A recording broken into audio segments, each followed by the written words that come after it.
Hello guys, कैसे हैं आप लोग। तो चलिए शुरू करते हैं। और आज का वीडियो थोड़ा शॉर्ट रहेगा। आज का दिन I am very tired. What would be the reason? अगर होगा तो मैं अपलोड कर दूंगा, ठीक है। कारण क्या है, बट फिलहाल देखते हैं। रात के 12 बज रहे हैं, सुबह 6 बजे के आसपास उठना भी है, बट वीडियो तो बनाना ही है, तो वीडियो तो बनाऊंगा, ठीक है। उसमें कमी नहीं छोड़ना।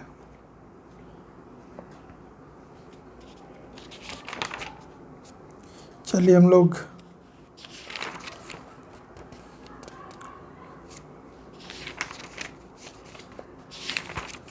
बुद्ध के बारे में थोड़ा देख लेते हैं, ठीक है।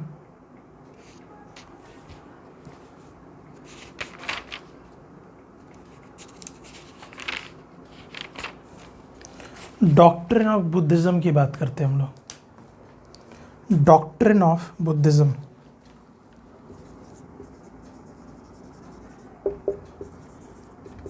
डॉक्ट्रिन ऑफ बुद्धिज़्म क्या क्या डॉक्ट्रिन था? देयर आर 4 नोबल ट्रूथ्स, 4 सच। Following that, in order to gain that noble truths in our life, we have to follow this 8-fold path. ये हम लोगों को फॉलो करना होगा अगर वो 4 ट्रुथ चाहिए हम लोगों को, ठीक है। And you know about middle path. एक मिडिल पाथ है, social code of conduct and attainment of निर्माण। Social code of conduct and attainment of nirvana. You know that meaning of nirman is enlightenment. जो परम ज्ञान की प्राप्ति जब हो जाती है तो उसको निर्वाण कहते हैं। डू यू नो कि where did Buddha get निर्वाण? in our बोध गया, पीपल ट्री के नीचे बोध गया में। किस नदी के किनारे? किस नदी के किनारे बताइए? किस नदी के किनारे यार? निरंजना नदी के किनारे, ठीक है, निरंजना। तो हाँ, निरंजना नदी के किनारे। और रिजुपालिका रिवर के किनारे महावीर जी, जैनिज्म। अब हम लोग 1 by 1 देखते हैं। Will see 1 by 1 what are those 4 noble truths and 8-fold path.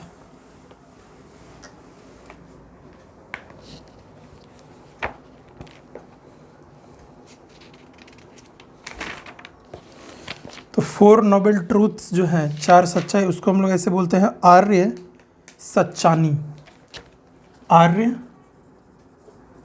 सच्चानी, 4 noble truths को। पहला सच्चाई ये है कि लाइफ हैज़ सफरिंग्स। जिंदगी में भाई दुख ही दुख है, ये कहना है बुद्ध भगवान का। और सफरिंग्स का मतलब समझ रहे हैं ना, जिंदगी में दुख ही दुख है। And there are cause to our sufferings.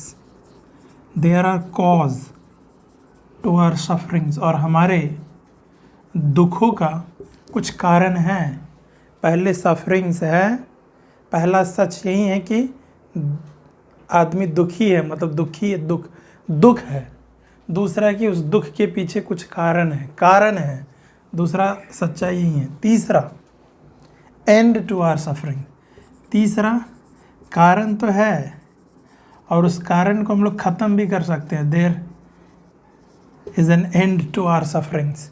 दुख है, सफरिंग है, सफरिंग का कॉज है, उस कॉज को हम लोग एंड कर सकते हैं। ख़त्म कर सकते हैं। तीसरी सच्चाई ये है कि ख़त्म कर सकते हैं। चौथी सच्चाई है कि this end to suffering is contained in 8-fold path. कि भाई वो सफरिंग का जो अंत है वो हमारे 8-fold पाथ में है। ये 4 सच्चाई है अकॉर्डिंग टू बुद्धिज़्म डॉक्ट्रिन। ज़िंदगी में दुख ही दुख है and there is a cost to our sufferings, कारण है। तीसरा उसको एंड कर सकते हैं and the last one and कैसे कर सकते हैं, तो उसके लिए हम लोगों को ये 8-fold पाथ फॉलो करना पड़ेगा, तब जाकर वह दुख का जो कारण है वो ख़त्म हो जाएगा। तो अब हम लोगों को ये जानना ज़रूरी हो गया ना कि आखिर ये अष्टांग मार्ग क्या है, ये 8-fold पाथ क्या है, अष्टांग मार्ग। तो आइए हम लोग अब अष्टांग मार्ग देखते हैं। अष्टांग मार्ग जिसको कि हम लोग 8-fold पाथ भी बोलते हैं। पहला बहुत ज़रूरी है जानना, right understanding. Right understanding, right understanding, चीज़ों को सही तौर से समझना, राइट अंडरस्टैंडिंग, ठीक है। राइट थॉट, सोच सही होना चाहिए। Right understanding, right thought, right speech, right speech, right action, right action, livelihood effort, right livelihood, right effort, livelihood effort, mindfulness, right mindfulness, right mindfulness, right concentration,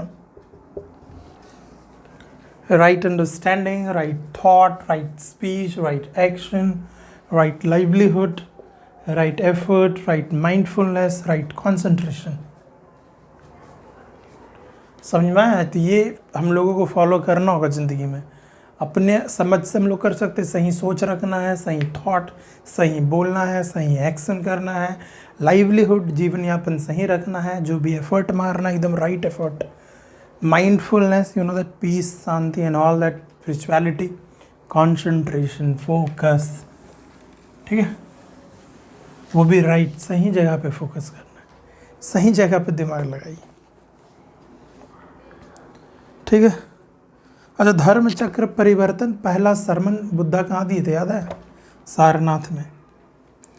middle path क्या होता है? Middle path की भी बात होती है ना Buddhism में, तो मिडिल पाथ क्या होता है? हाँ, इट इज़ द पाथ, ये वो पाथ है जो कि आपको extreme indulgence and extreme escapism के बीच में, ठीक है। एकदम आप किसी चीज़ में एकदम इंडल्ज हो, बहुत ज़्यादा इन्वॉल्व है, किसी चीज़ का लत लग गया, एक्सट्रीम इंडल्जेंस, ना ही वो फॉलो करना है, ना ही एक्सट्रीम एस्केटिज्म। एस्केटिज्म समझते हो? बहुत ज़्यादा ये नहीं कि सब कुछ दुनियादारी छोड़ छाड़ दिए हैं, साधु संत बन गए हैं, एकदम एक्सट्रीम वाला नहीं करना है। और ना ही किसी चीज़ में एकदम एक्सट्रीम प्लेजर लेना है, ना ही अपने आप को एक्सट्रीम कष्ट देना है, ना ही अपने आप को एक्सट्रीम खुशी देना है। दोनों एक्सट्रीम नहीं, मिडिल, एकदम मिडिल पाथ में, वही है मिडिल पाथ फॉलो करने का। सिंपल टर्म में ही होगा मिडिल पाथ, ठीक है।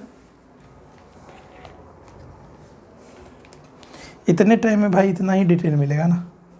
निर्वाण का मतलब हो गया एनलाइटनमेंट या non attachment from negative cravings. निर्वाण, निर्वाण। नी का मतलब होता है नेगेटिव, नी का मतलब नेगेटिव, वान का मतलब जो लस्ट या क्रेविंग वगैरह होता है ना, जो लस्ट वगैरह होता है, क्रेविंग्स वगैरह जो होता है, तो उसका ख़त्म हो जाना, non attachment, non attachment of lust, desire, सबका ख़त्म हो जाना, यानी कि इनलाइटनमेंट के स्टेट में आ जाना, निर्वाण। ठीक है, यही है निर्वाण का मतलब।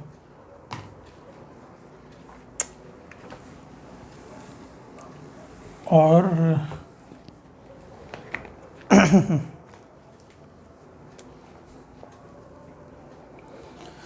अब देखिए एक चीज़ को समझिए, बुद्धिज्म में इस बात को बहुत अच्छे से समझिएगा, Buddhism accepts transmigration and impermanence, transmigration and impermanence, but rejects the concept of God and soul। ठीक है, बुद्धिज्म ट्रांसमाइग्रेशन पे बिलीव रखती है, इम्परमानेंस पर भी बिलीव रखती है, लेकिन गॉड एंड सोल पर विश्वास नहीं है उनका। ट्रांसमाइग्रेशन समझ में आता है, मतलब कि हम लोग जैसे कि मान के चलो बोलते हैं ना कि जैसे अपन लोग, जैसे कि मैं मर गया, अगला जन्म हुआ तो मेरा आत्मा का ट्रांसफ़र हो गया दूसरे बॉडी में, जो सोल होता है एक बॉडी से दूसरे बॉडी में ट्रांसमाइग्रेट कर रही है, ट्रांसफ़र हो रही है। ठीक है, तो ट्रांसमाइग्रेशन होता है लोगों का, ट्रांसमाइग्रेशन होता है लोगों का या फिर सोल का, व्हाटएवर किसी चीज़ का, अब उसको क्या बोला Buddhism we don't know, transmigration होता है।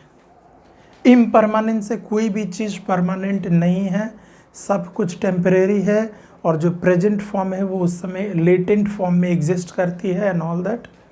इम्परमानेंस कोई भी, नथिंग इज़ परमानेंट, ट्रांसमाइग्रेशन होता है, ये सब चीज़ बोल रही है। अब ट्रांसमाइग्रेशन होता है, आत्मा का ट्रांसफ़र इधर उधर हो रहा है, लेकिन आत्मा नहीं है ये कहना, सोल पर बिलीव नहीं है बुद्धिज़्म। भगवान के भी मामले में गौतम बुद्ध चुप थे, गॉड है या नहीं है उसके बारे में कुछ नहीं कहा। तो मतलब ये मान लो कि एक तरीके से गॉड को बोला गया कि रिजेक्ट, गॉड नहीं है। ठीक है, तो बुद्धिज़्म में माना जाता है कि भगवान नहीं है, सोल भी नहीं है। और जैनिज्म में तो बोला जाता है हर एक चीज़ में सोल है भाई, नॉन लिविंग थिंग्स में भी सोल है, उसमें भी आत्मा है। अंतर समझ में आ रहा है ना जैनिज्म एंड बुद्धिज़्म का। बुद्धिज़्म बोल रहा है कि मिडिल पाथ फॉलो करो, जैनिज्म बोल रहा है एकदम extreme extreme extreme extreme path follow करना है, कुछ भी करना है मतलब एकदम आपको चाहिए मोक्ष, तो एकदम एक्सट्रीम एस्केटिज्म करना पड़ेगा, एक्सट्रीम पेनेंस करना होगा, देन यू विल गेट, तब आपको मिलेगा। तो जैनिज्म इतना आसान नहीं है। ठीक है, इसलिए आप देखे होगे जैन धर्म फॉलो करने वाले बहुत कम होते हैं, जनरली रिच होते हैं। इवन कि कुछ भी उसमें अगर आप नॉनवेज भी नहीं खा सकते हो, अगर कुछ आप मार भी, उसमें आप एग्रीकल्चर तक नहीं कर सकते यार, क्योंकि एग्रीकल्चर करोगे तो उसमें भी कोई ना कोई छोटा मोटा इंसेक्ट भी मरेगा, तो वो भी भाई जैनिज़्म के अगेंस्ट है। इसीलिए जो जैनिज़्म होते हैं जनरली एग्रीकल्चर नहीं होते, बड़े बड़े बिजनेसमैन रिच पीपल ही होते हैं, क्योंकि उनके ही बस का है जैन धर्म को फॉलो करना। ही बिकम्स विवनियंती इन अंगुटारा निकाय मेंशन्ड जॉइंस द संघ, ही बिकम्स विवनियंती। अच्छा, अंगुटारा निकाय पता ना हम लोगों को, जय बुद्धिज़्म अंगुटारा निकाय बुद्धिस्ट अर्ली बुद्धिस्ट लिटरेचर है। इसमें ये कहा गया कि अगर कोई पर्सन संघ ज्वाइन करता है, अगर कोई पर्सन संघ ज्वाइन करता है तो वो वेवन नियंती बन जाता है, वेवन नियंती, वेवन नियंती बन जाता है, वेवन नियंती बन जाता है विदाउट वर्ण। उसका कोई धर्म, कास्ट क्लास डिस्टिंक्शन खत्म हो जाता है, ठीक है। वेवन नियंती बन जाता है, तो मतलब बिना वर्ण का। याद रखिएगा वेवन नियंती का मतलब। तो ये अंगुटारा निकाय में ये बात मेंशन्ड है। ज़्यादा हो रहा है क्या? अब क्या करोगे यार, ज़्यादा तो होगा ही, क्या कर सकते हो, ज़्यादा तो है। देख लेते हैं टाइम। चलिए ये लास्ट रखते हैं आज के लिए, बुद्धिस्ट काउंसिल। उसके बाद आप लोगों को छुट्टी करते हैं, ठीक है। बुद्धिस्ट काउंसिल के बारे में देखते हैं हम लोग आज। टोटल 4 बुद्धिस्ट काउंसिल है, total 4 Buddhist council have been held. अभी तक में 4 हो चुके हैं। First Buddhist council, we are talking about first Buddhist council. पहले बुद्धिस्ट काउंसिल के बारे में हम लोग बात करते हैं। राजगीर में हुआ था, राजगीर में हुआ था। अजात शत्रु, अजात शत्रु, अजात शत्रु प्रेसिडेंट कौन थे?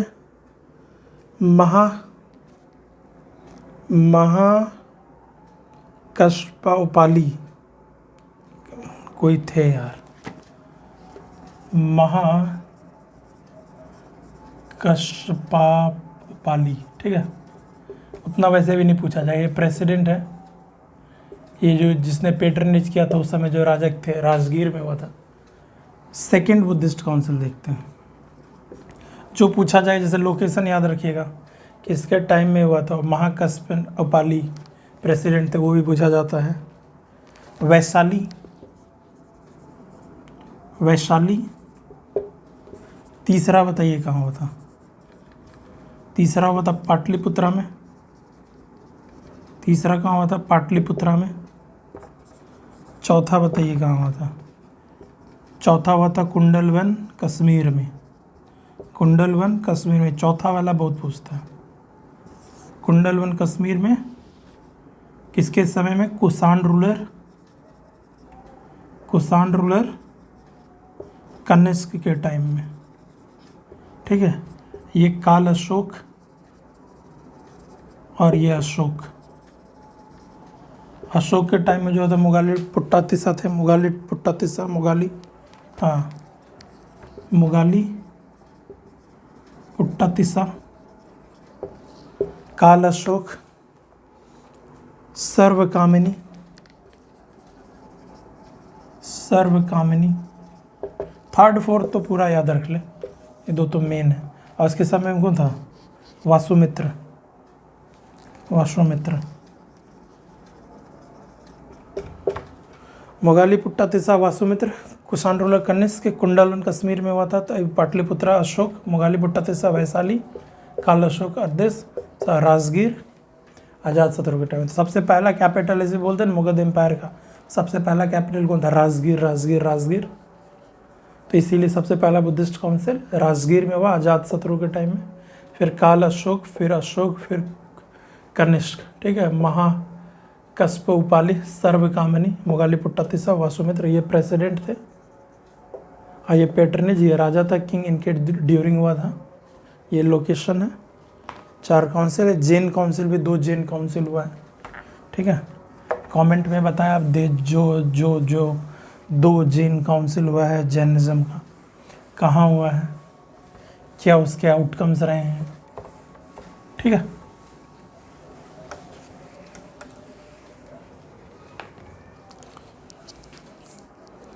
हाँ, थर्ड में क्या हुआ था? सेकेंड बुद्धिस्ट काउंसिल देख लीजिए, उसका है डिवीजन ऑफ संघ इनटू थेरावादिन एंड महासंघिका। जो सेकेंड बुद्धिस्ट काउंसिल हुआ था, सेकेंड बुद्धिस्ट काउंसिल, उस समय डिवीजन ऑफ बुद्धिज्म थेरावादिन में एंड महाश्रंगिका में। थेरावादिन एंड महाश्रंगिका में, ठीक है। सेकंड, कौन कौन लोकेशन बताइए इनका? तो वैशाली, वैशाली किनके टाइम में हुआ था बताइए? काल अशोक, वैशाली काल अशोक सेकेंड बुद्धिस्ट काउंसिल में। थर्ड में अभिधम्म पिटक का कंपाइलेशन हुआ था। थर्ड बुद्धिस्ट काउंसिल में अभिधम्म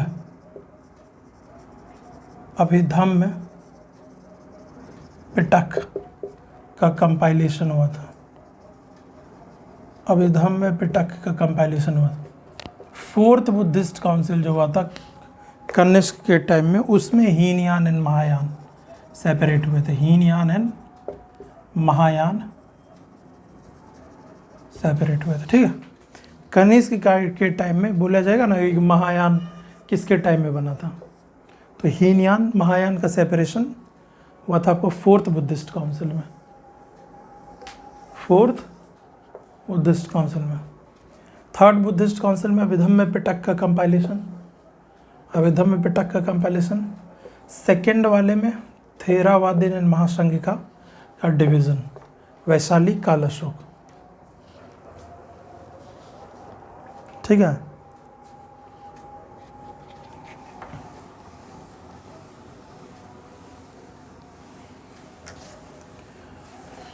तो ये हम लोगों ने आउटकम देखा कि कौन से बुद्धिस्ट काउंसिल में कौन से वर्क्स हुए थे।